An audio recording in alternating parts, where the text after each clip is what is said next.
नमस्कार, मैं कमलेश कबीर आपका एक बार फिर स्वागत करता हूं इस नए एपिसोड में। आज के इस एपिसोड में हम बात करेंगे वोट चोरी के जो आरोप थे कांग्रेस पार्टी और राहुल गांधी के, उसके बाद जिस तरीके से भारतीय जनता पार्टी ने मोर्चा संभाला। अमित मालवीय का वो ट्वीट आपने देखा ही होगा, जिसमें अब सीधे तौर से राजमाता को ही कटघरे में खड़ा कर दिया। और वैसे भी इस देश का ये इतिहास है और इस इतिहास का बीज जो है वो 1952 में ही डाल दिया गया था।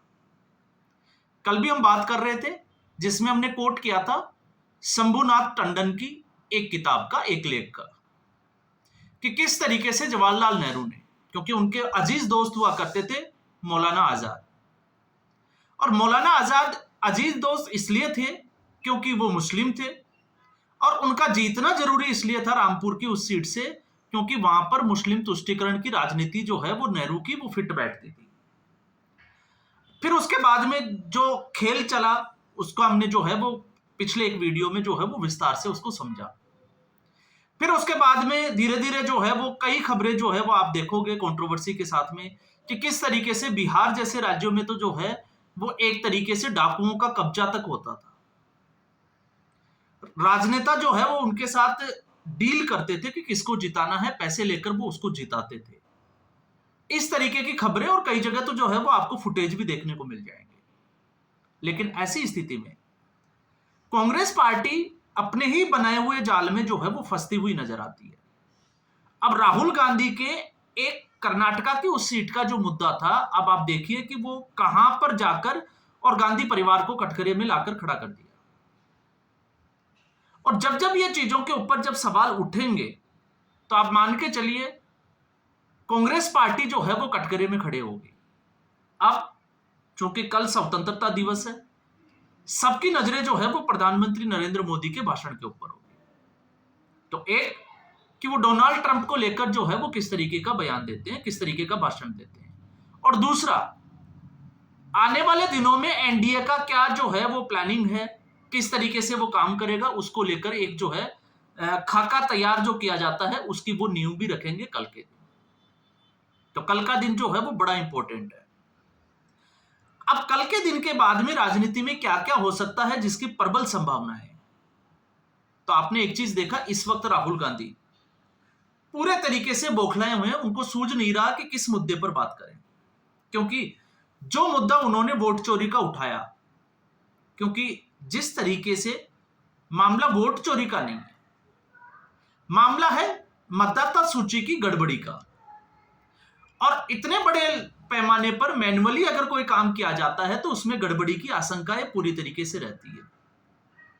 आपने देखा होगा जब भी हम किसी प्रतियोगी परीक्षा का फॉर्म भरते हैं तो करेक्शन के लिए जो है वो टाइम दिया जाता है कि आप इतने दिन का टाइम है, अगर आप कुछ बदलाव करना चाहते हैं तो उसमें आप बदलाव कर सकते हैं। तो इतने बड़े देश में इतनी जनसंख्या में अगर ऐसा कुछ होता है तो पूरी संभावना है कि गड़बड़ी हुई होगी। लेकिन आप उसके बहाने ओछी राजनीति नहीं कर सकते, आप प्रधानमंत्री नरेंद्र मोदी को वोट चोर नहीं कर सकते, क्योंकि जनता ने मैंडेट दिया है। और अब कल को मान लो आने वाले चुनाव में कांग्रेस पार्टी की और हार हो जाती है, तो क्या प्रधानमंत्री नरेंद्र मोदी ये जिस तरीके से बात कर रहे हैं, तो क्या उसके बाद ये जनता को चोर कहेंगे कि जनता ही जो है वो भारत की चोर है, वो गांधी परिवार को वोट नहीं देती है? और ये बहुत जल्द जो है वो देखने को मिल भी सकता है। आप, और मैं ये क्यों कह रहा हूं, मैं इसलिए कह रहा हूं क्योंकि एयरफोर्स के चीफ मार्शल एपी सिंह का जो बयान आया था उस वीडियो में मैंने कहा था कि कांग्रेस पार्टी के नेता जो है वो ये कह सकते हैं कि एपी सिंह भारतीय जनता पार्टी से मिले हुए हैं। और क्यों कहा था? क्योंकि एपी सिंह ने ये कह दिया था कि सरकार ने आर्मी, एयरफोर्स हो चाहे आर्मी हो, सबको जो है वो फ्री हैंड दे दिया था, और ये राजनीतिक इच्छा शक्ति को दिखाता है। और जब मैंने ये बात की थी कि कांग्रेस पार्टी का कोई नेता जो है वो उलझुल टिप्पणी करेगा ही करेगा, तो उसके बाद उदयराज ने अगले ही दिन जिस तरीके से टिप्पणी की थी, आप जाकर जो है वो एक बार सर्च करिए, आपको पता चल जाएगा कि कांग्रेस पार्टी इस वक्त जो है वो किस दौर से गुजर रही है।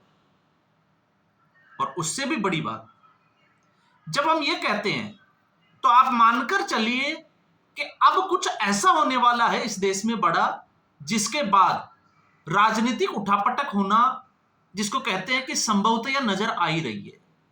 और वो प्रबल संभावनाएं कौन सी है? राहुल गांधी और गांधी परिवार को यह अच्छे से पता है कि अब उनको कभी भी जेल जाना पड़ सकता है, आप मानकर चलिए। तो उससे पहले कांग्रेस पार्टी हर तरीके के प्रयोग करना चाहती है कि पब्लिक वो दिन जब आए, उस दिन से पहले पब्लिक उनके फेवर में सड़कों पर आ जाए, ताकि केंद्र सरकार को एक झटका लगे और सरकार जो है वो उस कदम से पीछे हट जाए। मैं बात कर रहा हूं नेशनल हेराल्ड केस। जिस तरीके से ईडी ने अपनी कार्रवाई जो है वो तेज की है, कोर्ट के सामने तथ्य रखे हैं, रॉबर्ट वाड्रा का मामला अभी सामने आ गया, तो आप मान के चलिए कि गांधी परिवार जो है वो इसमें गिरता हुआ नजर आ रहा है। और ये राहुल गांधी को भी अच्छे से पता है कि अगर इस मामले में तेजी आई है तो फिर बहुत बड़ा जो है वो डेवलपमेंट हो सकता है। तो बड़ा डेवलपमेंट क्या होगा? बड़ा डेवलपमेंट यह होगा कि राहुल गांधी और सोनिया गांधी को जेल जाना पड़ सकता है। अब आप जरा एक बार सोचकर देखिए कि अगर राहुल गांधी और सोनिया गांधी को जेल हो जाती है और लोग सड़कों पे नहीं उतरते हैं, तो राहुल गांधी को वो दिन दिख रहे हैं। इसलिए पहले जो है वो सारे प्रयोग किए जा रहे हैं, लेकिन सारे के सारे जो प्रयोग है, जब हम कहते हैं ना कि राहुल गांधी को आखिर सरकार जो है वो रोक क्यों नहीं रही है, तो जहां तक इस राजनीतिक माहौल में पिछले 10 साल की जो राजनीति है, अगर हम उसकी स्टडी करते हैं तो एक बात जरूर समझ में आ रही है कि राहुल गांधी को वो सब कुछ करने दिया जा रहा है जिसकी संभावनाएं उस दिन के बाद जो होने वाली, और उससे पहले राहुल गांधी को किस तरीके से फेल कर दिया जाए। तो राहुल गांधी चुनाव दर चुनाव हारते जा रहे हैं। राहुल गांधी की जनता में विश्वसनीयता कम हो गई है। आज राहुल गांधी कोई भी बात अगर कहते हैं तो उनके कार्यकर्ताओं के अलावा जनता के ऊपर कोई असर नहीं होता है। वोट चोरी का मामला उठाया, कितने लोग सड़कों पर उतरे? कोई भी नहीं। बिहार बंद करने का प्लान किया, कितने लोग सड़कों पर आए एसआईआर के खिलाफ? बिल्कुल नहीं। डोनाल्ड ट्रंप का हो, हिंडनबर्ग का हो, विपक्ष के अलावा, और विपक्ष भी जब मैं कहता हूं तो संसद के गेट के अलावा, आज तक किसी ने कोई भारत बंद किया हुआ हो, या कांग्रेस पार्टी के या राहुल गांधी के भरोसे किसी ने सड़कों पर जाम लगाया हो या भारत बंद किया हो? आपको एक एग्जांपल है तो बताओ। तो ऐसा कुछ नहीं हुआ। तो इसका मतलब क्या है? इसका मतलब साफ तौर से यह है कि राहुल में अब जो है वो लोगों का विश्वास नहीं रहा, और राहुल गांधी में ही नहीं। और जब हम जनता की बात करते हैं तो जनता से पहले हमें यह भी समझना पड़ेगा, कांग्रेस पार्टी के जो कार्यकर्ता और कुछ नेता है उनमें भी अब अविश्वास की कमी साफ तौर से झलकती है। क्योंकि जिस मुद्दे पर राहुल गांधी ये बात कर रहे हैं, उस मुद्दे पर भी कांग्रेस पार्टी के कई नेता सहमत नहीं है। क्यों नहीं है? क्योंकि फिर कांग्रेस पार्टी का काला इतिहास सामने आ जाता है। जिस तरीके से एमएस गिल चुनाव आयोग से जब वो पोस्ट से फ्री हुए तो किस तरीके से वो राज्यसभा पहुंचे, और आज ऐसा नहीं है कि आज भी ऐसा कुछ हो रहा है जैसे आपने देखा राजीव रंजन, लेकिन आप इस तरीके से ओछी राजनीति नहीं कर सकते। और जब बात फिर सोनिया गांधी की आ जाती है तो गांधी परिवार ने क्या किया वो आपको पता ही है। जिस तरीके से जो है वो अपने वेकेशन के लिए एक पूरा जहाज जो है वो इस्तेमाल कर रहे हैं, वो भी तो देखा है पूरा देश ने। इसके अलावा किस तरीके से सोनिया गांधी, क्योंकि ये जब मामला उठता है तो मामला ये भी उठता है जिस तरीके से सुप्रीम कोर्ट में ये नागरिकता वाली दलील दी जाती है, तो एक इटली की नागरिक 1980 में किस तरीके से जो है वो मतदाता सूची में उसका नाम आ गया, और मतदाता सूची में नहीं, मैं उसको भी एक बार के लिए जो है वो साइड कर देता हूं, किस हैसियत से वो पोलिंग बूथ पर चले गए।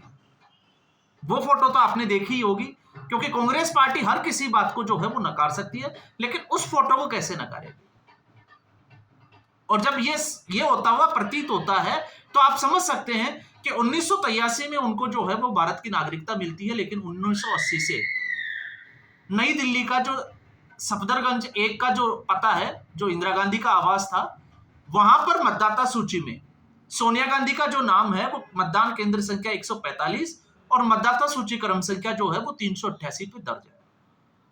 1982 में इसको लेकर विरोध भी हुआ, और 1983 में फिर जो है वो वापस जो है वो नाम जोड़ दिया गया, और 30 अप्रैल 1983 को ही सोनिया गांधी को भारत की नागरिकता मिली। अब ये तो हुई एक भारतीय जनता पार्टी के नजरिए से। तो फिर कांग्रेस पार्टी के नजरिए से हम देखते हैं तो कांग्रेस पार्टी राहुल सोनिया गांधी को स्वीकार करती है या नहीं करती है। तो उसका सबसे अच्छा उदाहरण है शरद पवार। जिस तरीके से शरद पवार ने जब यह लगा कि सोनिया गांधी भारत की प्रधानमंत्री बन सकती है तो सोनिया गांधी के खिलाफ मोर्चा खोल दिया और यह कह दिया कि भारत में पैदा नहीं हुई विदेशी मूल की महिला जो है वो भारत का प्रतिनिधित्व कैसे कर सकती है। और इसको लेकर वो उन्होंने कांग्रेस पार्टी तोड़ी और फिर उसके बाद में नई पार्टी का गठन कर दिया, एनसीपी का। तो आप सोच सकते हैं कि ये विरोध जो नजर आ रहा है अभी, उस विरोध में भले कितनी भी कोशिश कर ले, क्योंकि अब एक प्रयास किया जा रहा है कि किसी भी तरीके से इंडिया अलायंस के जो घटक दल है उनको एक साथ लाया जाए। और कल को अगर इंडिया अलायंस में, इस अलायंस से अगर कांग्रेस पार्टी ये कह दे कि राहुल गांधी प्रधानमंत्री पद के उम्मीदवार नहीं है, किसी भी तरीके से हमें सत्ता में आना है, तो किसी और दूसरे व्यक्ति का नाम भी आगे कर दे, तो मुझे लगता है कि इसमें जो है वो देश को आश्चर्यचकित होने की जरूरत नहीं है। क्यों? क्योंकि अब एन केन प्रकारण जो है वो गांधी परिवार के पास बचने का एक ही फॉर्मूला है, नरेंद्र मोदी का सत्ता से हटना, बाय हुक बाय क्रुक। और उसके लिए कितनी भी साजिश करनी पड़े, कांग्रेस पार्टी करने के लिए तैयार है। और यही जो है वो कुछ दिनों से होता हुआ दिखाई दे रहा है।